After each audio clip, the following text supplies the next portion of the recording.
के गुण, वात के प्रकोप के हेतु और उसके प्रकोपित होने के लक्षण और उसके क्षय के लक्षण, इनके बारे में अपन डिटेल में बात कर चुके हैं। आज हम डिस्कस करेंगे पित्त और कफ के बारे में। तो मैं स्टार्ट करती हूँ आज की क्लास। पित्त के गुण सभी का पढ़ा हुआ है अष्टांग हृदय में। पित्तम स स्नेह तीक्ष्णोष्णम लघु विश्रम सरम द्रवम। कैसा होता है पित्त? स्नेह, तीक्ष्ण, उष्ण, लघु, विश्र, सर और द्रव, ये पित्त के अंदर ये सारे गुण होते हैं। कौन सा गुण कब क्या करेगा, वो जैसे जैसे अपन आगे बढ़ते जाएंगे सबको क्लियर होता जाएगा। बाकी ये सबको पता होना चाहिए कि पित्त के गुण क्या क्या होते हैं। फिर जैसे कल अपन ने वात के प्रकोप के हेतु की बात की थी, ऐसे ही आज अपन बात करते हैं पित्त प्रकोप के हेतु।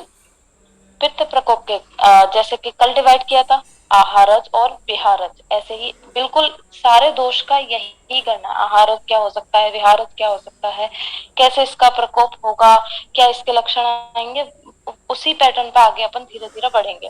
तो आहारज में बात करते हैं। तो कौन कौन से जो 3 रस होंगे वो पित्त को कटु, अम्ल और लवण, ये तीनों रस क्या होते हैं? पित्त को प्रकोपित करने वाले होते हैं। माइक अपना म्यूट कर लीजिए।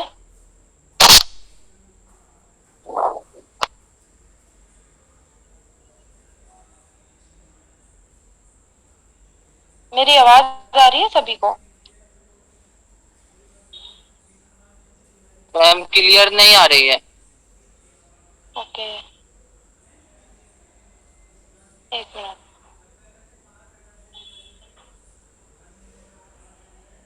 नेटवर्क तो आप सही है, फिर आवाज क्यों नहीं आ रही आप लोगों को? अभी आ रही है क्या? Yes ma'am. ओके, स्टार्ट करते हैं आगे। अगर आवाज बीच में ना आए तो आप मेरे को बता दीजिएगा, मैं बोलती रहती हूँ, मेरे को पता नहीं चलता है कई बार।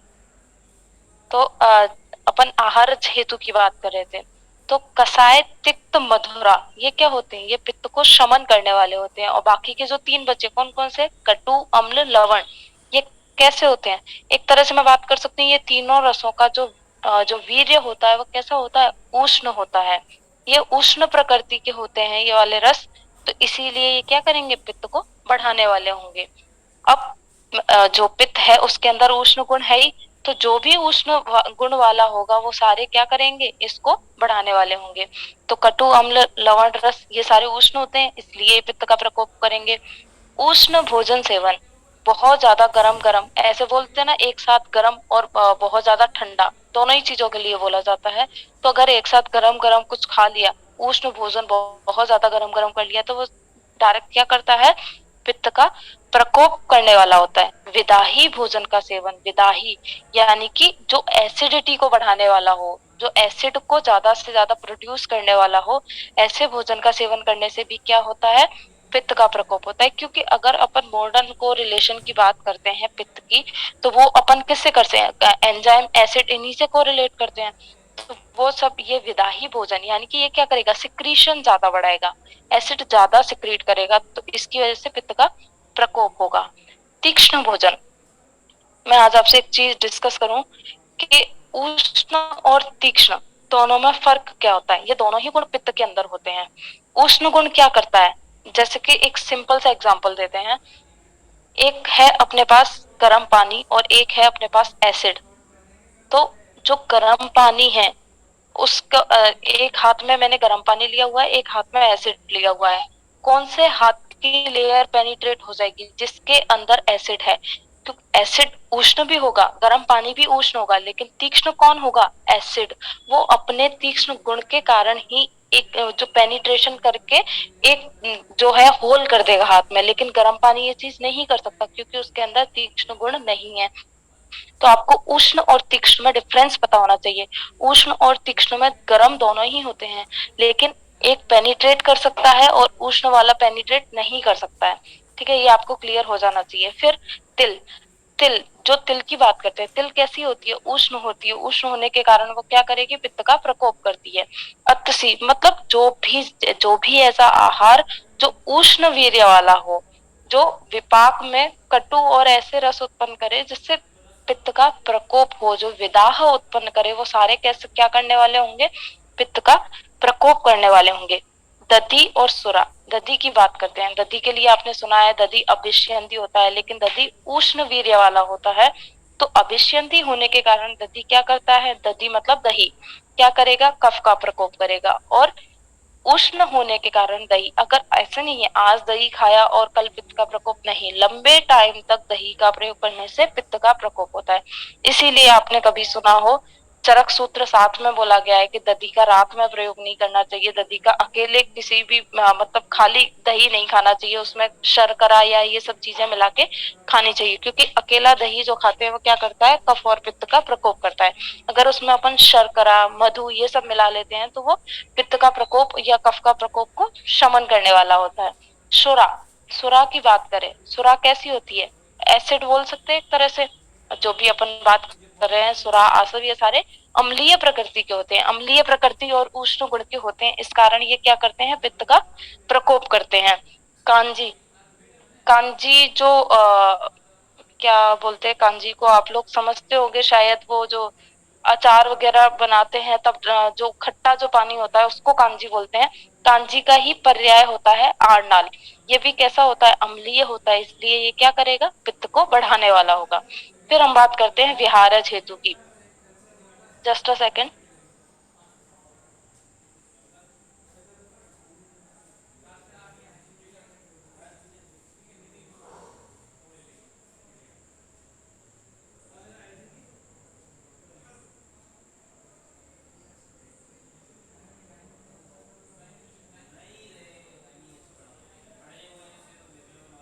हाँ, फिर हम बात करते हैं विहारज हेतु की। क्रोध, गुस्सा आने से, गुस्सा आते ही क्या होता है, ऐसे बोलते हैं ना, क्यों लाल गरम हो रहे हो, गुस्सा आ रहा है, यानी कि एसिड बढ़ता है। पित्त, जो भी व्यक्ति जो पित्त प्रकृति का व्यक्ति होता है उसको जल्दी ही गुस्सा आता है।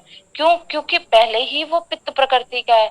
दूसरा, उसको कोई ना कोई आपने ऐसा फैक्टर दे दिया जिससे ट्रिगर हो गया, उसको गुस्सा आने लग गया, तो एकदम से उसका क्या है, पित्त बढ़ जाता है, पित्त प्रकोपित हो जाता है। तो अगर वो बार बार गुस्सा होता है, क्रोध उसको ज्यादा आता है, तो अपने आप स्वभाव तो उसमें क्या होगा, पित्त का प्रकोप होगा। अगला लिखा है उपवास। उपवास से जनरली, उपवास, लंघन, अवतर्पण, इससे जनरली अपन बात करते हैं कि वात प्रकोप के, इससे वात प्रकोप होता है। लेकिन जो एकदम स्टार्टिंग इनिशियल स्टेज होती है, जैसे कि मान लो कल मुझे फास्ट करना है, तो कल मुझे फास्ट करना है, उसके लिए मैं कुछ भी नहीं खा रही, तो स्टार्टिंग में क्या होता है, अ, थोड़ी भूख लगती है। वो भूख क्यों लगती है, क्योंकि एसिड सिक्रीशन तो प्रॉपर हो रहा होता है। अपने को जैसे कि अपना जो क्लॉक होता है, बायोलॉजिकल क्लॉक, उसके थ्रू तो अपने बॉडी को ये पता है कि हमें इस टाइम पे ये मिल जाएगा, तो एसिड सिक्रीशन अपने आप स्टार्ट हो जाता है।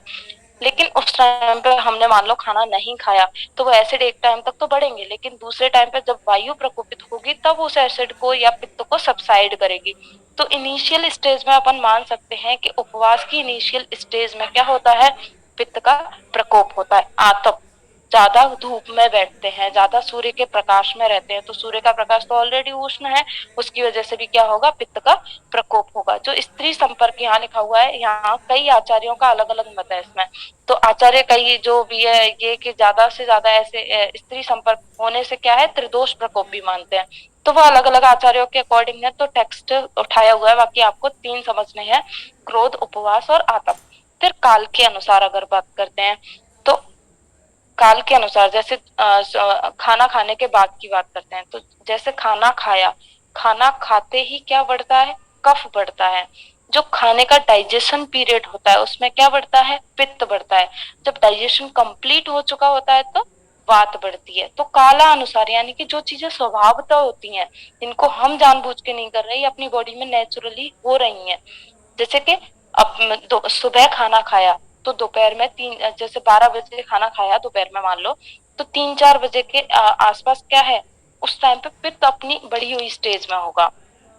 शरद और ग्रीष्म ऋतु, ग्रीष्म ऋतु में क्या बोलते हैं हम, संचय स्टार्ट हो जाएगा पित्त का, और शरद में क्या होता है, पित्त का प्रकोप होता है। तो ये ऋतु है। ग्रीष्म ऋतु में दूसरा यहाँ ऐसे भी समझ सकते हैं कि उष्णता अपने पीक पर होती है। जो सूर्य का उष्ण स्वभाव है वो अपने पीक पर होता है, तो इस वजह से भी यहाँ पे क्या है, जो पित्त प्रकृति वाले हैं उनमें पित्त का प्रकोप ग्रीष्म ऋतु में ही हो जाएगा। स्वभावतः जो नॉर्मली स्वस्थ व्यक्ति है उसके अंदर शरद ऋतु में पित्त का प्रकोप होगा ही होगा। फिर बात करते हैं मध्याह्न, जो वयो अहोरात्रि भुक्तानाम ते अंत मध्या दिगाक्रम, दिन के मध्यम, दिन के स्टार्टिंग में यानी प्रातः काल कफ बढ़ा हुआ होगा, मध्याह्न में पित्त बढ़ा हुआ होता है, और दिन ढलते ढलते क्या होता है, वायु बढ़ी हुई होती है। तो ये भी समझ में आता है, क्योंकि ये इन चीजों पर ना तो अपने आहार का कंट्रोल है ना ही विहार का कंट्रोल है, ये चीजें अपने आप होती हैं, स्वभाव तो होती हैं, इसको ना आप ठीक कर सकते ना मैं। खाना खाने के बाद पित्त बढ़ेगा, खाने के डाइजेशन के टाइम पर पित्त बढ़ेगा तो बढ़ेगा, शरद और ग्रीष्म में बढ़ेगा तो बढ़ेगा, मध्याह्न में पित्त अपनी पीक पर होगा, दिन के दोपहर के वाले टाइम पे होगा तो वो होगा ही, लेकिन और जो आहारज हैं इनको अपन कंट्रोल कर सकते हैं। फिर हम बात करते हैं प्रकोपित पित्त के लक्षण की। जो प्रकोपित पित्त है वो क्या क्या लक्षण देगा। अब जो प्रकोपित हुआ पित्त है वो दोनों ही तरह से काम कर सकता है, कुछ अच्छा भी कर सकता है कुछ बुरा भी कर सकता है। तो देखो यहाँ पे लिखा हुआ है, प्रकुपित पित्त द्वारा होने वाला शुभ व अशुभ कर्म, कुछ अच्छा भी होगा कुछ बुरा भी होगा। तो अच्छे और बुरे को अपन ऐसे समझते हैं कि अगर वो बहुत ज्यादा प्रकोपित हो गया तो वो काम खराब करेगा, लेकिन थोड़ा सा ही बढ़ा है तो जो नॉर्मल बैलेंसिंग कंडीशन है वो चल रही होगी। या फिर यहाँ ये भी समझ सकते हैं कि इन्होंने जो साम्यावस्था वाला पित्त है और प्रकोपित पित्त है उन दोनों का एक साथ वर्णन कर दिया टेक्स्ट में। अब दोनों ही बातें हो सकती हैं यहाँ पे, पक्ति अपक्ति। पक्ति मतलब पचना, भोजन का पचना। अगर पित्त अपनी सही कंडीशन में, यार थोड़ा सा ही बढ़ा हुआ है तो डाइजेशन प्रॉपर हो रहा है, अग्नि ठीक है सही है, लेकिन अपक्ति अगर बहुत ज्यादा प्रकोपित हो गया।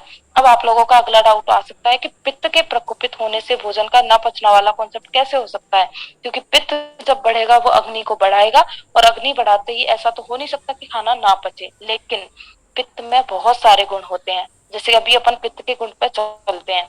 पित्त में एक गुण है द्रव और एक गुण है उष्ण। अब डिपेंड करता है कि पित्त किस गुण में बढ़ा हुआ है। जैसे कि अगर पित्त अपने द्रव गुण में बढ़ गया तो कोई भी लिक्विड चीज है, जैसे गर्म पानी है, मैं गर्म पानी बहुत ज्यादा, जैसे मान लो एक कहीं पे आग जल रही है और उसमें मैं गर्म पानी डाल दूं तो आग, भले ही पानी गर्म है लेकिन आग बुझेगी। क्यों? क्योंकि वो अपने द्रव गुण में था। और अगर मैं कुछ उसमें उष्ण डालूं तो अग्नि बढ़ेगी। तो डिपेंड करता है पित्त अपने किस गुण में प्रकोपित हुआ है। अगर वो उष्ण गुण में प्रकोपित होता है तो वहां पे भोजन पचेगा, सही पचेगा, लेकिन अगर वो अपने द्रव गुण में कुपित होता है तो खाना नहीं पचेगा, क्योंकि अगर पित्त का द्रव गुण हुआ तो वो अग्नि को क्या करेगा, मांद्य करेगा, ना कि बढ़ाएगा।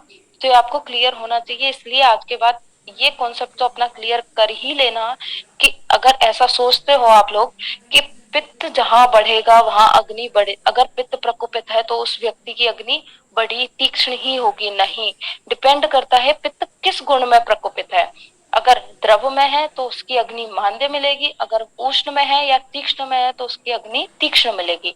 डिपेंड करता है। तो हम किसी भी दोस्त के आधार पर ये नहीं कह सकते कि इससे, हाँ कफ के लिए जरूर बोल सकते हैं कि कफ अगर प्रकोपित है तो अग्नि क्या होगी, कम ही होगी, लेकिन पित्त के लिए बात नहीं बोल सकते, कुछ भी हो सकता है। हाँ, लेकिन ज्यादातर जो चांसेस रहते हैं वो तीक्ष्ण अग्नि के रहते हैं, क्योंकि तीक्ष्ण गुण हो गया, उष्ण गुण हो गया, ये सारे क्या है, अग्नि को बढ़ाने वाले ही होंगे। एक द्रव गुण ही होता है जो इस अग्नि को कम करने वाला होगा। फिर है दर्शनम अदर्शनम। दर्शनम अदर्शनम की बात कैसे करते हैं, एक आपने नाम सुना ही होगा आलोचक पित्त का। आलोचक पित्त दृष्टि प्रदान करने का काम करता है, ठीक है, आंखों में स्थित होता है आलोचक पित्त। अगर आलोचक पित्त साम्यावस्था में, उसका काम है देखना, ठीक है, अगर वो सही है तो ठीक ठीक दिखाई देगा। अगर वो ठीक ज्यादा बढ़ा हुआ है, किस गुण में बढ़ा हुआ है, तो क्या है, वो दृष्टि को अफेक्ट कर सकता है, हो सकता है उस आदमी को दिखाई ना दे। फिर है मात्रा मात्रत्वम उष्ण, क्या है, शरीर का ताप कम अथवा बढ़ना। ये सारी चीजें किस पे डिपेंड करती हैं, पित्त पर। अब जैसे कि अपन फीवर में बात करते हैं, फीवर के लिए क्या है, जो अग्नि है वो अपनी मेन स्थान को, अग्नि एक तरह से अपन जठराग्नि को पित्त मान सकते हैं, ठीक है। तो फीवर जब ज्वर आता है तो आयुर्वेद का कॉन्सेप्ट ज्वर के अंदर क्या कहता है, आयुर्वेद कहता है कि जो जठराग्नि है वो अपने स्थान को छोड़कर पूरे शरीर में फैल जाती है। यानी कि टेम्परेचर मेंटेनेंस अपनी बॉडी में पित्त ही करता है या अग्नि ही करती है अपनी बॉडी का टेम्परेचर। आयुर्वेद के अकॉर्डिंग टेम्परेचर रेगुलेशन अपना सीधा सीधा जठराग्नि से जाता है। अब जो जठराग्नि है कैसी है, उस बेस पर अपना टेम्परेचर होगा, कम होगा, ज्यादा होगा, बहुत ज्यादा कम होगा, बैलेंस रहेगा, सारा किस पे डिपेंड है, पित्त की सही मात्रा पर। फिर बात करते हैं प्रकृति विकृति वर्ण। अच्छा, जो शरीर का वर्ण है, जो अपनी स्किन का कलर है, वो कौन प्रोवाइड करेगा, भ्राजक पित्त। भ्राजक पित्त का स्थान बताया गया है त्वचा के अंदर। ये सारी चीज आपने फर्स्ट ईयर में पढ़ी है, बस एक बार आपको रिवाइज कराना है, ऐसे है। जो मेन टॉपिक है वो अभी एक दो क्लास के बाद अच्छे से स्टार्ट होंगे। तो शरीर का प्राकृत व विकृत वर्णों का उत्पन्न, जो वर्ण है, शरीर का वर्ण है, वो कौन प्रोवाइड करेगा, भ्राजक पित्त करेगा। अब ये डिपेंड उस पे है भ्राजक पित्त प्रकोपित किस मात्रा में। तो ये हर पित्त की, जैसे आलोचक की बात करी अपन ने, और यहाँ पर जो शरीर के ताप को लेके पाचक पित्त या भ्राजक पित्त, इनमें से बात कर सकते हैं। भोजन का पचना ना पचना, इसके लिए पाचक पित्त की बात कर सकते हैं, और जो वर्ण के लिए भ्राजक पित्त की बात कर सकते हैं। तो ये पित्त के अलग अलग टाइप पर डिपेंड करता है और उनके प्रकोपित होने पर या साम्य होने पर डिपेंड करता है कि क्या होगा। लेकिन अगर नॉर्मल कंडीशन की बात करें कि भोजन का पचना किस पे डिपेंड करेगा, पित्त पे डिपेंड करेगा। आंखों की दृष्टि, आंखों से देखना, आलोचक पित्त पर डिपेंड करेगा। शरीर का ताप पित्त पर डिपेंड करेगा। वर्ण जो आएगा भ्राजक पित्त पे डिपेंड करेगा। तो हम इन्हीं की बात करते हैं, बाकी हम ये नहीं कह सकते कि स्किन का कलर जो है वो केवल पित्त है। उसको दूषित करने वाले और भी फैक्टर हो सकते हैं, जैसे कि कल बात की थी कि अगर वात का प्रकोप हो गया तो स्किन कैसी हो जाएगी, का वो कृष्ण वर्ण की हो जाएगी। तो अफेक्ट तो उसे कोई भी कर सकता है, लेकिन मेन जो फंक्शनिंग है वो इनिशिएशन कहाँ से हो रहा है, पित्त से होगा। वर्ण का इनिशिएशन कहाँ से होगा, पित्त से होगा। तो साम्य अवस्था में तो प्राकृत वर्ण रहेगा, अगर प्रकोपित हो गया तो वर्ण विकृत हो सकता है। क्योंकि मैंने आपको एक बार पहले भी क्लियर किया हुआ है कि मल्टी कलर जो होते हैं वो पित्त के होते हैं। तो हो सकता है जैसे कि आगे बढ़ी हुई स्टेज में पांडु हुआ, पांडु पढ़ेंगे, कामला पढ़ेंगे, इनमें पित्त अपनी बहुत ज्यादा प्रकोपित अवस्था में होता है। तो वहां पर त्वचा का वर्ण हरा होने लगता है, पीला होने लगता है। तो वो डिपेंड करता है कि वो किस मात्रा तक प्रकोपित है। शौर्य, भय, क्रोध, हर्ष, मोह, प्रसाद, ये सुख दुख, इच्छा द्वेष, दूसरे से जलन हो रही है, दूसरे को के साथ कुछ अच्छा हो रहा है, उसको देख के अंदर ही अंदर जेलस हो रहे हैं, ये सारी चीजें कौन मेंटेन करता है।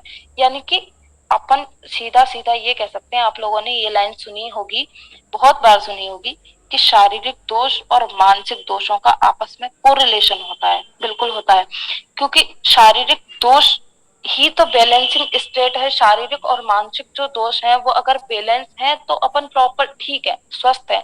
अगर इनमें ऊपर नीचे हुआ तो रोग होगा। तो हर दोष, जैसे वात की कल अपन ने बात की थी, उसमें शोक हुआ, त्रास हुआ, वो सीधा रजगुण को अफेक्ट कर रहा है। हर दोष जो है वो अपनी प्रकोपित अवस्था में मानसिक अपनी मेंटल स्टेट को अफेक्ट करता ही करता है। कफ की बात करें, वात की बात करें, पित्त की बात करें, तो इसमें जो मेंटल स्टेट क्या है, गुस्सा उसको ज्यादा आएगा। ठीक है, उसका मतलब ये है कि कंट्रोल नहीं होगा, कभी वो खुश हो जाएगा बहुत ज्यादा, कभी उसका गुस्सा आएगा, खुद का खुद पे कंट्रोल नहीं है। कब, जब पित्त बहुत ज्यादा बढ़ा हुआ है। फिर ये आगे क्या है, बहुत सारी चीजों का कोरिलेशन हो जाता है, फिर रज और तम दोनों ही एक साथ मिल जाएंगे, तब जाके आगे स्ट्रेट होंगी। तो मेन जो है वो भय, क्रोध, हर्ष, ये सारे आप देख लेना। बाकी जो पक्ति अपक्ति है, दर्शनम अदर्शनम है, ये आपको याद रखने वाले हैं। फिर हम बात करते हैं आगे पित्त वृद्धि के लक्षण। पित्त वृद्धि, अब पित्त बढ़ गया, अब दिखाई क्या देगा अपने को, त्वचा पर, आंखों में, जो भी सिम्टम है वो अपन को कैसे दिखाई देंगे। पित्त वृद्धौ पीताभ भासता, त्वचा में पीलापन, पीताभ भासता, यानी कि पीलापन अपने आप आने लग जाएगा स्किन के अंदर। ठीक है, त्वचा में पीलापन, संताप मतलब टेम्परेचर, बॉडी का टेम्परेचर, अभी बात हुई थी टेम्परेचर मेंटेनेंस आयुर्वेद के अकॉर्डिंग कहाँ जाएगी, पित्त के हिस्से में जाएगी। अगर पित्त बढ़ा हुआ है तो अपने आप समझ वाली बात, अगर बढ़ेगा तो टेम्परेचर क्या होगा, बढ़ेगा, देह में संताप बढ़ जाएगा, यानी कि अगर बहुत ज्यादा बढ़ गया तो वो आगे फीवर तक ले जाएगा। अब उष्ण स्वभाव वाला है पित्त, तो जनरल सी बात है, टेम्परेचर बढ़ाएगा, टेम्परेचर बढ़ाएगा। उष्ण स्वभाव वाला है, जैसे कि कल वात प्रकोप में बात की थी, उष्ण, उस व्यक्ति को क्या होता है, उष्ण कामिता, कुछ गर्म खाने की इच्छा होती है, और इस व्यक्ति को क्या होगा, शीत कामित्व, ठंडा खाने की इच्छा होगी। कि या ऐसे होगा, पैरों में बर्निंग होती है, जो पैरों के तलवे होते हैं उसमें बहुत लोगों को, जिनका पित्त बढ़ा हुआ होता है, उनको बहुत ज्यादा बर्निंग होती है रात को सोते टाइम। तो उनको ये लगता है कि कुछ ठंडा पानी में मैं पैर डुबो लूं, या फिर कुछ ठंडा ठंडा खा लूं। खाना खाते ही कई लोगों के गले में जलन होती है, उनको लगता है आइसक्रीम खा लूं, या कुछ भी ठंडी चीज, कुछ भी मीठा खा लूं, जिससे क्या है, पित्त थोड़ा कम हो। तो ऐसा होता है, शीत आहार विहार के सेवन की उनको इच्छा होती है। निद्रा का कम आना, अल्प निद्रता, पित्त बढ़ी हुई अवस्था में होगा तो वो क्या होगा, व्यक्ति को निद्रा भी कम आएगी। मूर्छा। अब एक बात बताइए आप, कि पित्त बढ़ा हुआ है, पित्त बढ़ा हुआ है यानी कि उष्ण गुण बढ़ा हुआ है। अपन यहाँ से कोरिलेट करें, उष्ण गुण बढ़ा हुआ है यानी कि उस व्यक्ति के अंदर धीरे धीरे डिहाइड्रेशन स्टार्ट होगा। बिल्कुल होगा, उसका स्नेहांश सूखने लगेगा। सूखने लगेगा तो वो किधर जाएगा, मूर्छा की तरफ जाएगा। और एक आपने नाम सुना होगा, वात के नानात्मज होते हैं, वात के नानात्मज विकार होते हैं, पित्त के नानात्मज विकार होते हैं, और कफ के नानात्मज विकार होते हैं। तो आचार्यों ने जो मूर्छा है उसको कहाँ रखा है, पित्त के नानात्मज विकार के अंदर रखा है। कि क्या होता है, जब पित्त अपनी बढ़ी हुई अवस्था में होता है तो आंखों के सामने धीरे धीरे अंधेरा आना स्टार्ट होता है, और अगर वो कंटिन्यू स्टेट बनी रही तो वो क्या होगा, बेहोश हो जाएगा। बल हानि, शरीर के बल की हानि होगी। और इंद्रिय इंद्रिय दौर्बल्यम। अब यहाँ पे जैसे आपको ये डाउट आए कि कल भी यही बात हुई थी, शरीर के बल की हानि होगी, इंद्रियों में अर्थ ग्रहण में दुर्बलता होगी। तो इंद्रियों में अर्थ ग्रहण से तो यहाँ पे आपको चक्षु इंद्रिय समझना है, आंख का समझना है, क्योंकि वहां पे आलोचक पित्त अफेक्ट होगा। और शरीर के बल की हानि, बल को बनाने के लिए किसी भी एक दोष की बात नहीं होती है, पूरी बॉडी का बल है। अपन केवल बात की बात नहीं कर सकते, उसमें केवल कफ का नहीं कह सकते, केवल पित्त का नहीं कह सकते। आयुर्वेद में कई सारी चीजें बहुत कंट्रोवर्सी है, बहुत चीजों में कोई भी एक ही कोई भी पर्टिकुलर एक ही चीज का कोई एक ही जवाब नहीं है, उसको बहुत सारी चीज से समझा जा सकता है। तो यहाँ पे बल की हानि की अपन बात करते हैं कि उसके अंदर उष्णता बढ़ी हुई होगी, डिहाइड्रेशन बढ़ जाएगा। यहाँ से कोरिलेट करके उसके बल की हानि को देखेंगे, डिहाइड्रेशन बढ़ जाएगा, कमजोरी बढ़ेगी, मूर्छा की स्थिति होगी, वो चल फिर नहीं पाएगा, आंखों के सामने हमेशा अंधेरा रहेगा। इसलिए उसके क्या लिख दिया है यहाँ पे, कि बल की हानि होगी। फिर है इंद्रियों में अर्थ ग्रहण, ये क्लियर है। फिर पीत विण मूत्र नेतत्रम, अगर बहुत ज्यादा पित्त बढ़ गया तो पित्त का काम क्या है, रंजन करना।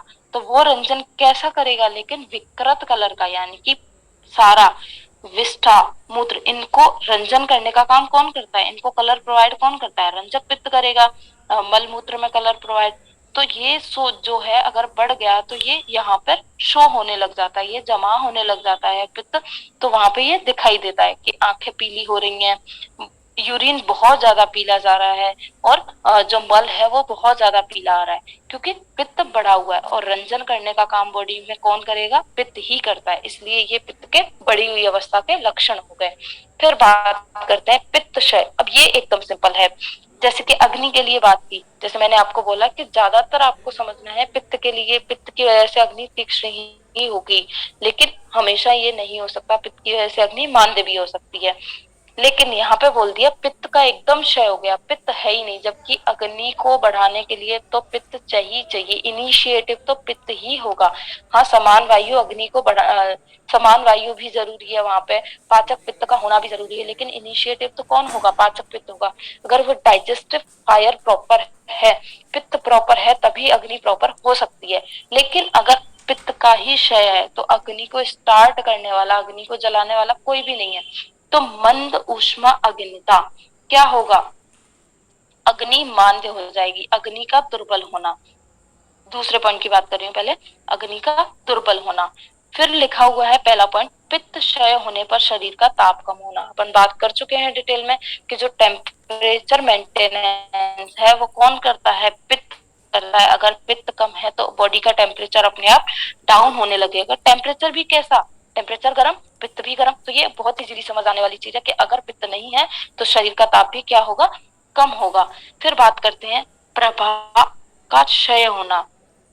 प्रभा का, अगर पित्त क्षय, प्रभा कांति, चेहरे पर जो रौनक है वो पित्त की वजह से, कौन से पित्त की वजह से, भ्राजक पित्त की वजह से, अगर वो कम है तो प्रवाह या कांति ये भी क्या होंगी, कम होगी। ठीक है, तो ये अपना हुआ पित्त। पित्त के गुण पढ़ लिए, पित्त प्रकोप के हेतु पढ़ लिए, इसके लक्षण पढ़ लिए, फिर वृद्धि के लक्षण देख लिए और पित्त क्षय के लक्षण देख लिए। अब बात करते हैं आगे कफ की। कफ के लिए है बॉस स्निग्ध शीतो गुरु मतलब। बॉस हाँ एक बार क्लास को, क्योंकि हाँ बस। नया वीडियो हो जाएगा, कब के पूरे एक साथ एक वीडियो में हो जाएंगे, तो दोबारा ज्वाइन करवा लो। ओके बस, ओके बस, अभी आप लोग ज्वाइन हो जाइए वापस से।